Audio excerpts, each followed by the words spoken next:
Oi, sabe quem sou? Pelos meus olhos, você se conecta ao mundo, vibra, se emociona, fica indignado. Eu sou a audaciosa câmera de TV e desta vez vou te guiar numa viagem cheia de surpresas. Pé na estrada. Vamos conhecer os museus brasileiros.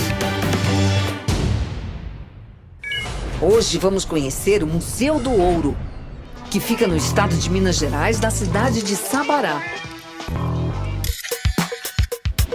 E no princípio, era o ouro.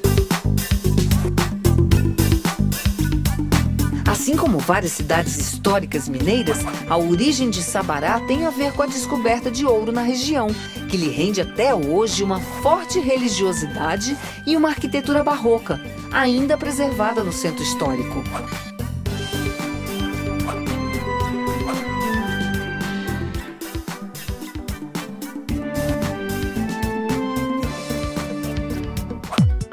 As igrejas de Sabará representam muito do barroco mineiro. Como a igreja Nossa Senhora do Ó, de 1717, que é um retrato fiel da história do lugar. Essa igreja tem a ver com a formação de Sabará. No século XVII, mais ou menos 1674, chegaram os primeiros bandeirantes que vieram de São Paulo. O grupo de Fernão Dias foram até Roça Grande, às margens do Rio das Velhas, e ali inclusive criaram uma roça para receber os outros bandeirantes, os outros aventureiros que estavam chegando aqui na região.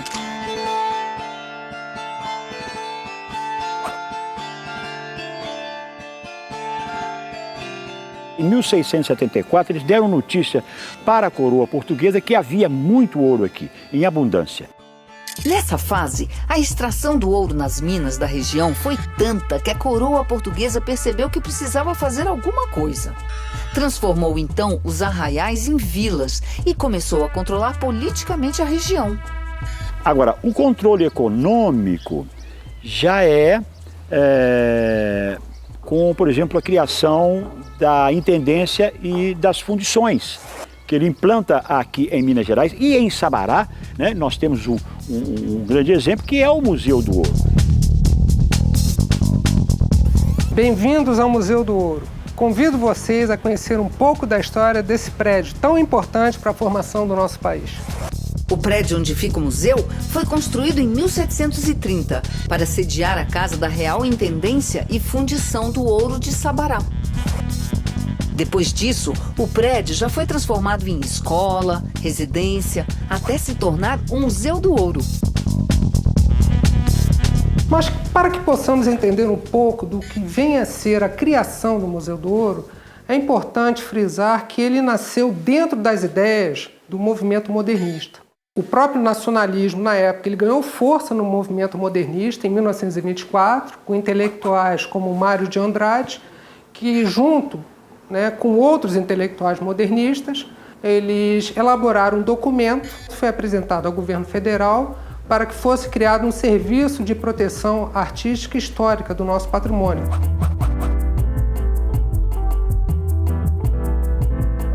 O Museu do Ouro foi criado por um decreto-lei do presidente Getúlio Vargas, em abril de 1945, e inaugurado um ano depois.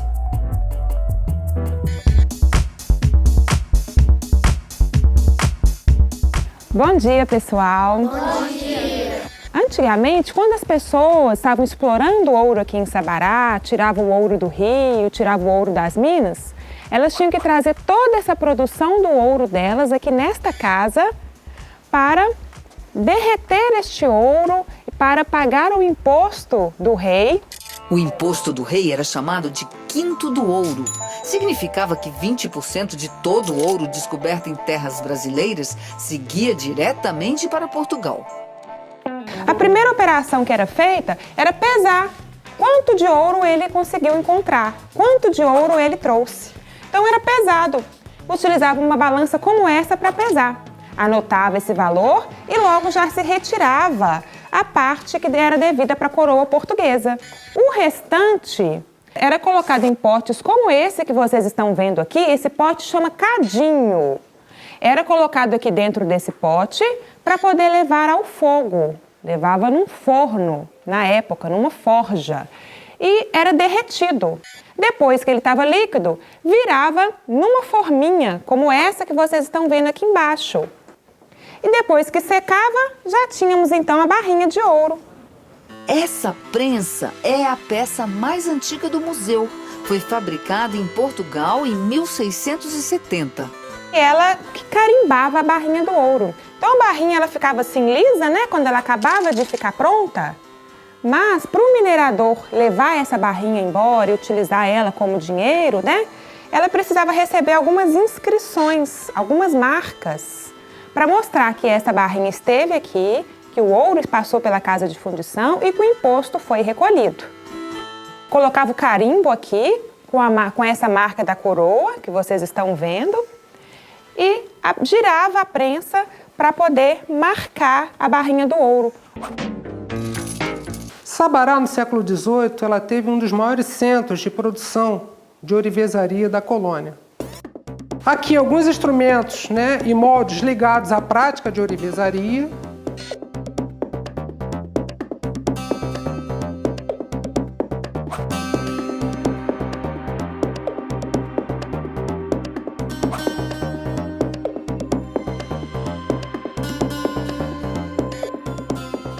E aqui os cofres, ou né, as arcas, como eram chamados, onde esse ouro, manufaturado aqui na Casa de Intendência, ele descia até o porto de Paraty, pelo Caminho Velho, e era escoado para a metrópole, Portugal.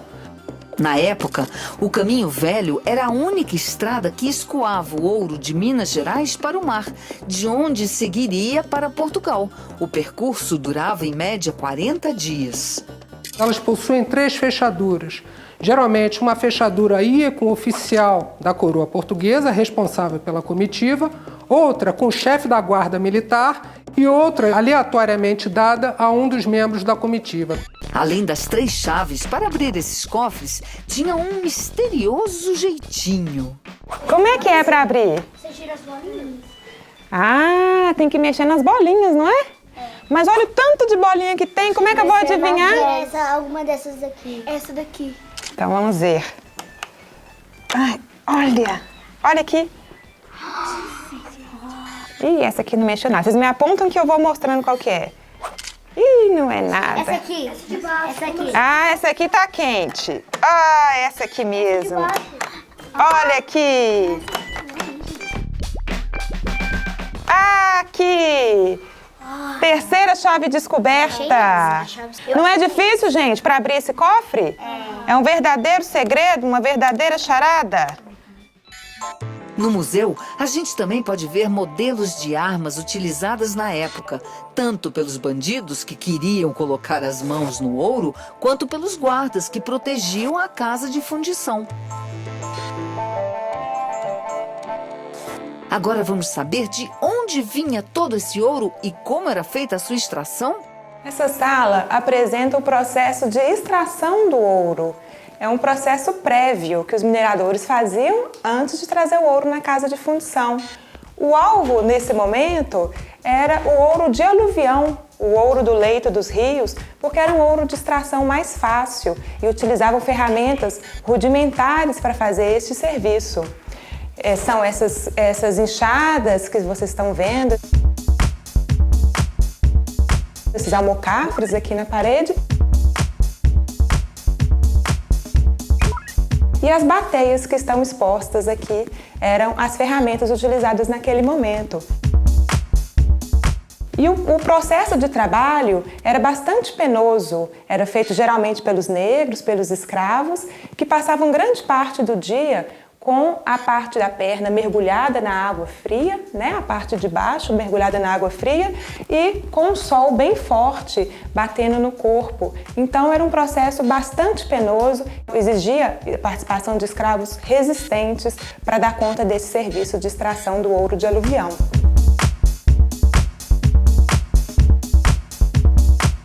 Aquele ouro de aluvião que era tirado no leito dos rios, ele, no final do século XVIII, já estava exaurido. O rio já estava todo revirado e o ouro já estava se esgotando.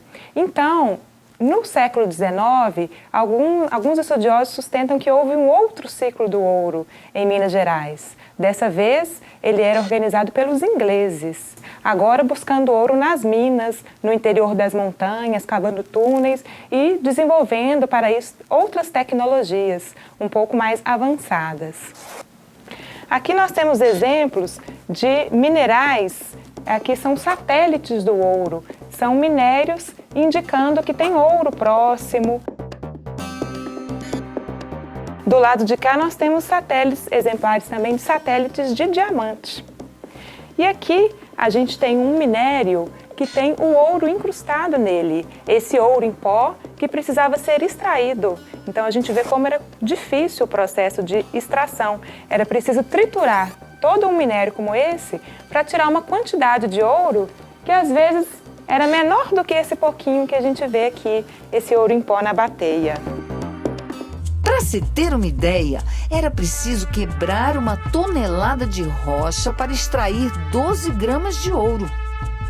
Essa maquete é da década de 40 e ela indica para nós o funcionamento de uma mina, de uma das minas explorada pelos ingleses. Essa mina tem quilômetros de profundidade e era utilizada para se seguir o veio extraindo o minério de ouro. Nós temos aqui os cortes feitos nas encostas para a extração do ouro, mostrando o serviço do tabuleiro, né, que era a exploração feita nas margens do rio, depois que aquela exploração do leito já havia sido reduzida. E nós temos aqui o engenho mecânico que foi produzido pelo Barão de Aichweg. É um engenheiro alemão que foi contratado pelo rei de Portugal para fazer um estudo no início do século XIX dessa redução do rendimento do metal aurífero para a coroa de Portugal. Então, concluindo que realmente já estavam se esgotando as jazidas, o Aichweg produziu esse engenho para facilitar a extração do ouro nas rochas, né, do ouro que ainda existia. Esse engenho era movido então à água e facilitou um pouco o trabalho também, que antes era feito pelo braço escravo. Então, esse engenho ficava geralmente na encosta de um morro. E aqui no quintal do museu nós temos um exemplar. A força dos pilões, movidos pela água, conseguiam quebrar mais facilmente grandes rochas que continham ouro. Era a água que fazia girar esta roda. E aonde eles colocavam a pedra, que a Manuela falou, era aqui, debaixo dos pilões. Como é que era o pilão? Batia.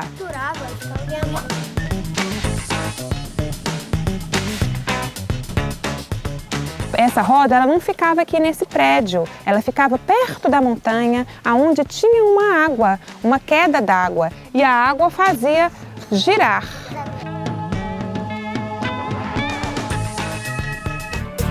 E no próximo bloco você vai conhecer a casa do intendente e descobrir alguns de seus segredos.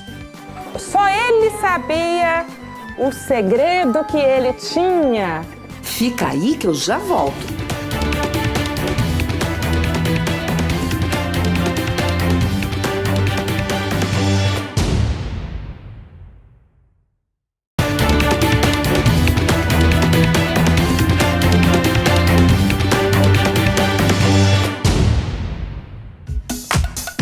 Voltamos à cidade de Sabará, região metropolitana de Belo Horizonte, Minas Gerais. Sabará nasceu do ouro, dos bandeirantes paulistas e da emergente sociedade que crescia em volta.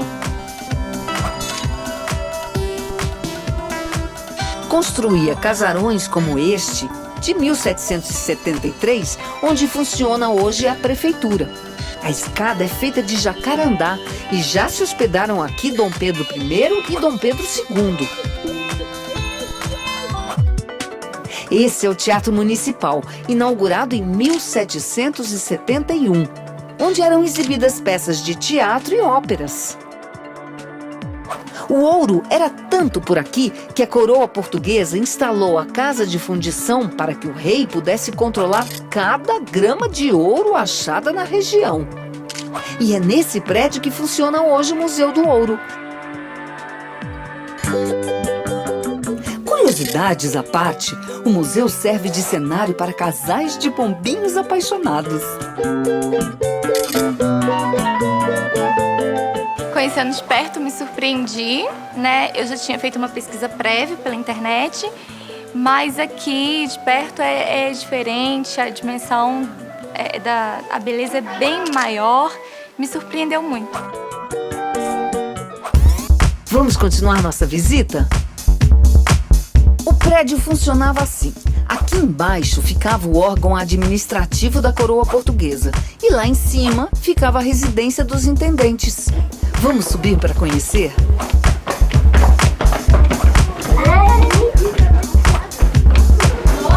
Olha a casa dele, que chique!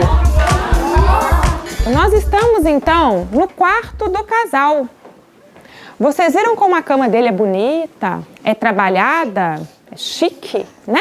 A cama dele é chique. Então, a gente supõe que o verdadeiro dono dessa cama aqui era uma pessoa de posses também. Naquela época, muito tempo atrás, no início da colonização, era muito comum as pessoas dormirem em esteiras, depois dormirem nas redes, né? Essa cama aqui já é do século XIX, uma cama muito trabalhada daquela época, né? Em falar nisso, vocês estão vendo o banheiro do quarto? Ah, olha aqui!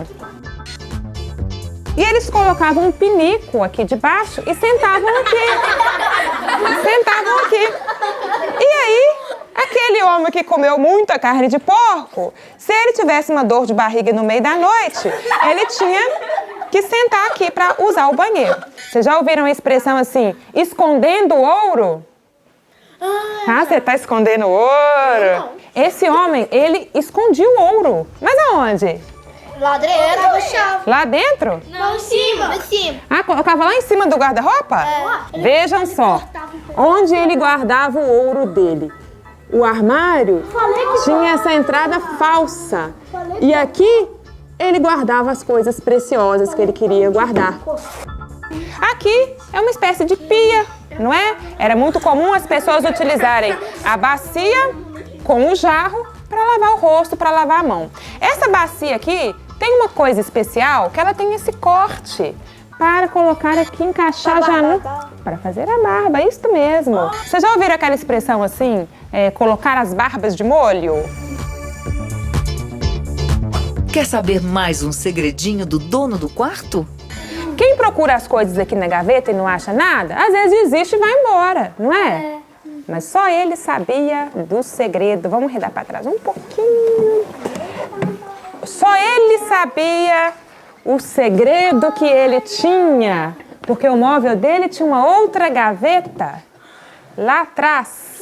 E nesta gaveta a gente pode ver o ouro. O acervo do Museu do Ouro começou a se formar em meados da década de 40, a partir de doações feitas por famílias tradicionais de Minas Gerais. Atualmente são 749 objetos, dentre eles peças de mobiliários, pratarias, louças e instrumentos ligados à prática e fundição do ouro. Dentro de todas as obras que nós temos importantes no museu, a de maior destaque é a Santana Mestra. É uma obra atribuída a Aleijadinho, que já foi restaurada pelo Secor e eu venho mantendo essa conservação.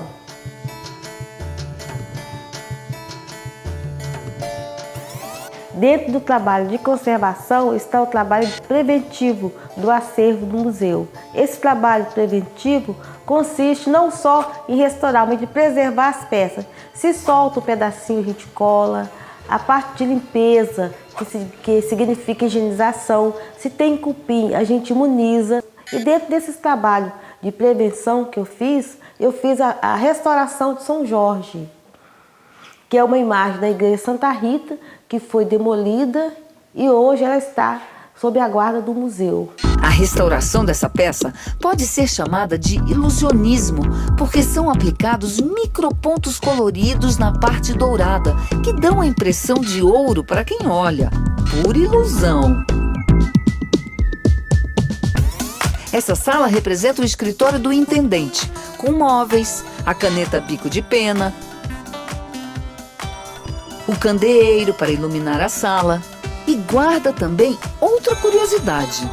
Aqui na parte de cima, nós temos um pequeno baú com 3 chaves. Segundo o regimento do rei de Portugal para as casas de intendência e fundição, esse regimento foi escrito em 1751, ele determinava que as casas de fundição deveriam ter um pequeno baú como este aqui, com 3 chaves para acondicionar o movimento do ouro do dia. Então todos os impostos que eram recolhidos no dia ficavam no baúzinho de 3 chaves. E ao final do dia, esse ouro aqui era transportado para um baú de 4 chaves. Então, possivelmente, esse hábito, esse costume, deu origem à expressão que a gente conhece, que é trancado a 7 chaves, porque o ouro ficava trancado a 7 chaves.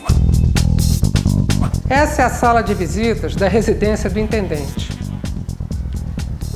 Essa sala, ela possui como característica o forro dos 4 continentes. No teto, dominando a cena, nós temos o brasão de armas do Reino de Portugal, que representa uma verdadeira alegoria do poder real.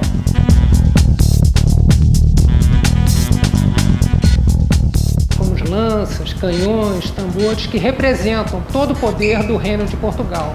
Ao seu redor nós temos a representação da Europa, da Ásia, da África e das Américas.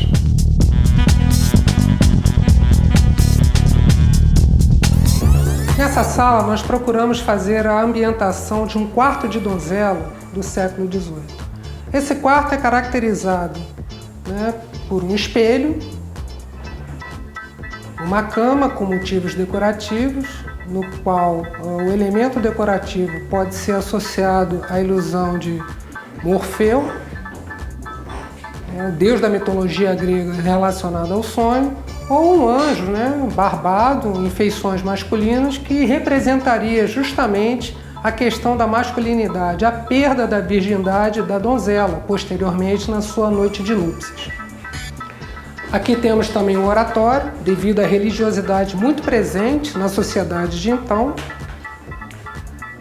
A Roca de Fiar, porque mesmo sendo filha, sendo uma pessoa de uma família abastada, ela tinha que ter a iniciação em todas as prendas do lar, relacionada à questão de ser uma boa esposa para o seu marido, seus filhos.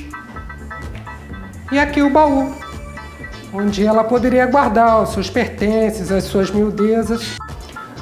A expressão golpe do baú vem daquela época, porque naquele período quem tinha o dote era a donzela. E quem se casava com ela, geralmente aplicava o golpe do baú. Adorei saber mais essa.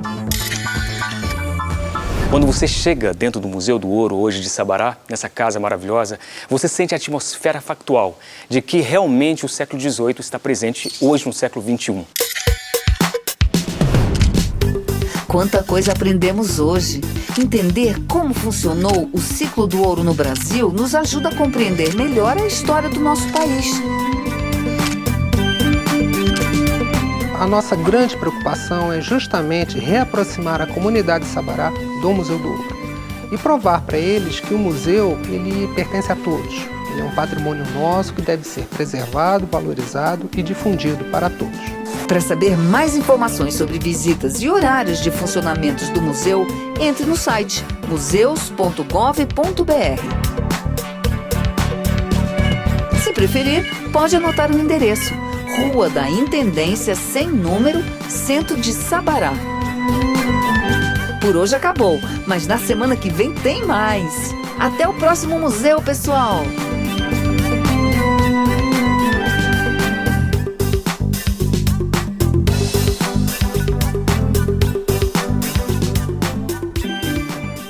Os museus são conceitos e práticas em metamorfose.